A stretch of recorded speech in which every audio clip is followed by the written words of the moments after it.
आप पार्लियामेंट से निरस्त करवाइए। आपको पसंद नहीं है तो आप सड़क पे मूवमेंट चलाइए, पार्लियामेंट से निरस्त कराइए, कोर्ट में नल एंड वॉइड करवाइए कानून को। क्यों नहीं करवाते? 30,000 ये पूरा मामला है, इसको मैं क्लियर कर देता हूं और लीगली दृष्टि से आपको समझा देता हूं तो आपका कंसेप्ट क्लियर हो जाएगा। 1967 में केस डाला गया और 1968 में कंप्रोमाइज कराया गया। और कंप्रोमाइज में क्या हुआ, बड़ा महत्वपूर्ण बात यहां बता दूं कि ये प्रॉपर्टी श्री कृष्ण जन्मभूमि ट्रस्ट के नाम थी और सहाई ईदगाह के साथ जो कंप्रोमाइज किया गया वो कंप्रोमाइज किया श्री कृष्ण जन्मभूमि सेवा संस्थान ने। अब एक ही प्रॉपर्टी को भी कैसे कंप्रोमाइज कर सकता है? तो 1968 के उसी फैसले को हमने कोर्ट में चैलेंज किया है और हमारा कहना है कि यह प्रॉपर्टी श्री कृष्ण जन्मभूमि ट्रस्ट की है, भगवान कृष्ण की है। ये 13.37 एकड़ जमीन है, खसरा नंबर 825 की। तो अगर हम इसको रेवेन्यू की दृष्टि से देखेंगे, मैं रेवेन्यू की दृष्टि से आपको सबको दिखा देता हूं जितने भी डॉक्यूमेंट हैं। देखिए ये मैं आपको दिखाता हूं, ये है खसरा, ये खसरा देखिए 825 और 825 में देखिए ये प्रॉपर्टी भगवान श्री कृष्ण जन्मभूमि ट्रस्ट के नाम पर है। 13.37 एकड़ जमीन है टोटल ये। तो 13.37 एकड़ जमीन जब ट्रस्ट की है तो फिर मस्जिद यहां कहां से आ गई? 1968 में आपने कंप्रोमाइज किया, कंप्रोमाइज भी आपने गलत आदमी के साथ किया तो आपको 2.5 एकड़ जमीन मिली, वो भी गलत मिली। अब आप कहते हैं कि प्लेसेस ऑफ वर्शिप एक्ट 1991 का हवाला देते हैं। प्लेसेस ऑफ वर्शिप एक्ट 1991 के एक्ट को आप पूरा पढ़िए, एक्ट नंबर 42 है और ये वर्षाकालीन सत्र में लाया गया था। इसका 4A देखिए आप, 4A में साफ क्लियर किया गया है कि अगर किसी प्रॉपर्टी पर लिटिगेशन कंटिन्यूअसली चलेंगे तो यहां एक्ट प्रभावी नहीं माना जाएगा। और इस प्रॉपर्टी पर 1815 में ये प्रॉपर्टी ऑक्शन की गई थी और 1800 ये कहां लिखा है sir? Places of worship act 91 का सर ये लिखा है कि कोर्ट पे अगर मुकदमे चल रहे हैं तो वो भी निरस्त हो जाएंगे। एक मिनट सुन लीजिए पूरी बात। सर मैं पढ़ने के बाद ही अर्ज कर रहा हूँ अजीजम। मैं साहब आपको रिक्वेस्ट कर रहा हूँ पूरा कंप्लीट कर लीजिए। सिर्फ आर्काइव्स की प्रॉपर्टीज की बात है, वो महकमा आसार कदीमा की प्रॉपर्टीज के बारे में है। दूसरा मॉन्यूमेंट्स एक्ट 1958 की बात आती है, 1958 की बात आती है तो मॉन्यूमेंट्स एक्ट में भी इसका उल्लेख किया गया है? तो फिर आप इसको अच्छा। दूसरी बात यह है कि अब कोर्ट ने एक निर्णय, सबसे पहले केस में लेके आया था कोर्ट में, तनवीर जी बैठे पूछिए इनको। सबसे पहले 23 दिसंबर 2020 को मैं केस लेके आया था, मैंने भी न्यायालय से गुहार की थी कि वहां पर सर्वे कराया जाए और प्रॉपर्टी है वो हिंदू पक्षकारों की प्रॉपर्टी है। अब एक मुझे महत्वपूर्ण बात बता दीजिए, वो भगवान का गर्भगृह है, आप उसे मस्जिद कहते हैं, तो मस्जिद में कहीं कमल के फूल आपने देखे हैं, गदा देखी है, चक्र देखा है? आर्कोलॉजिकल सर्वे ऑफ इंडिया के जनक रहे अलेक्जेंडर कनिंघम, उनकी किताब है archaeological survey of India, page number 232 से 237 आप पढ़ लेना। उसमें लिखा है सम्मत 1712।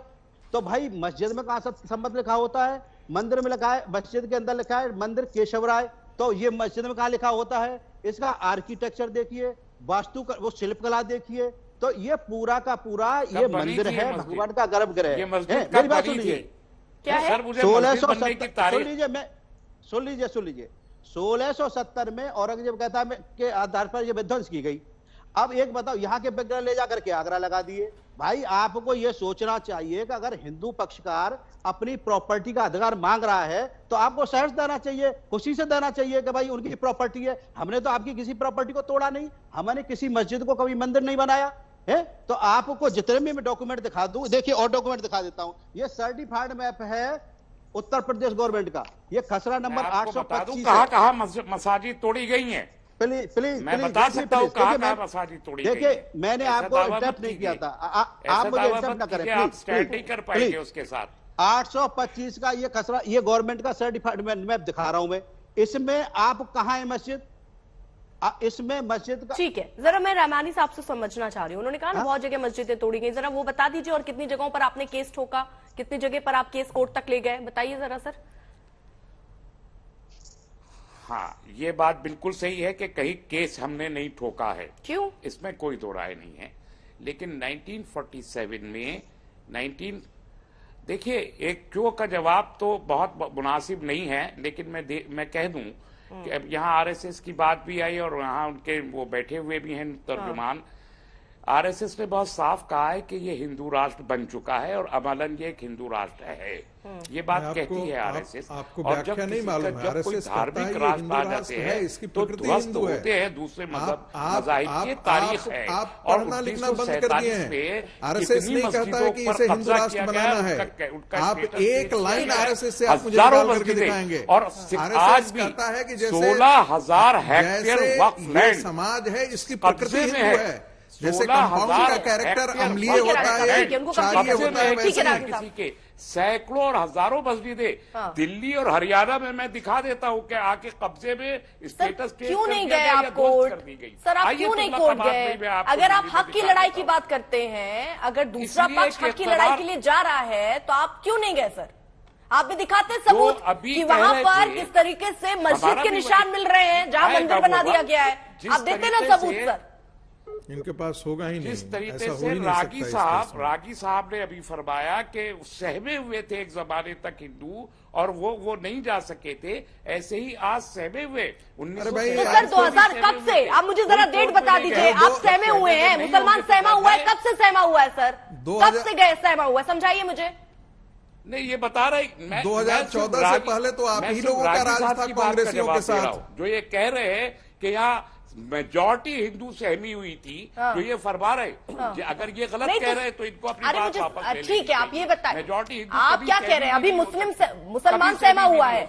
अभी सर आप दो तरीके की बात कर रहे हैं। एक सेकंड सुनिए रहमानी साहब, आप दो तरीके की बात कर रहे हैं। आप एक तरफ ये कह रहे हैं कि बहुत सारे मुस्लिम ऐसे हैं जिनको कोई आपत्ति नहीं है इस पूरे मामले में, वो किसी तरह की आपत्ति नहीं जताते हैं। आप कह रहे हैं दो तरीके के लोग हैं। अभी आप दूसरी तरफ ये भी कह रहे हैं कि यहाँ पर देखिए मुस्लिम जो है वो डरा हुआ है।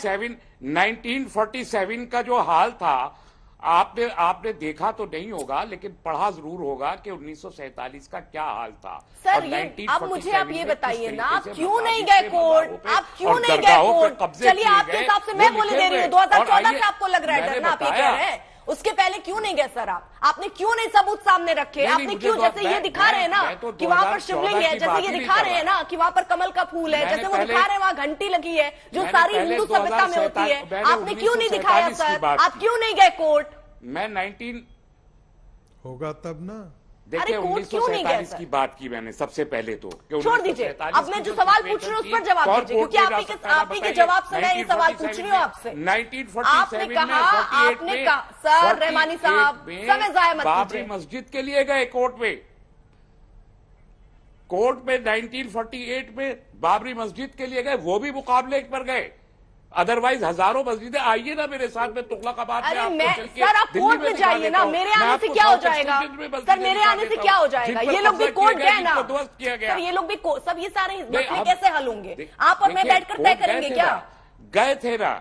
गए थे बाबरी मस्जिद के मामले में भी कोर्ट गए थे। 1000 पेज का जजमेंट आया, फैसला वो सामने था ना।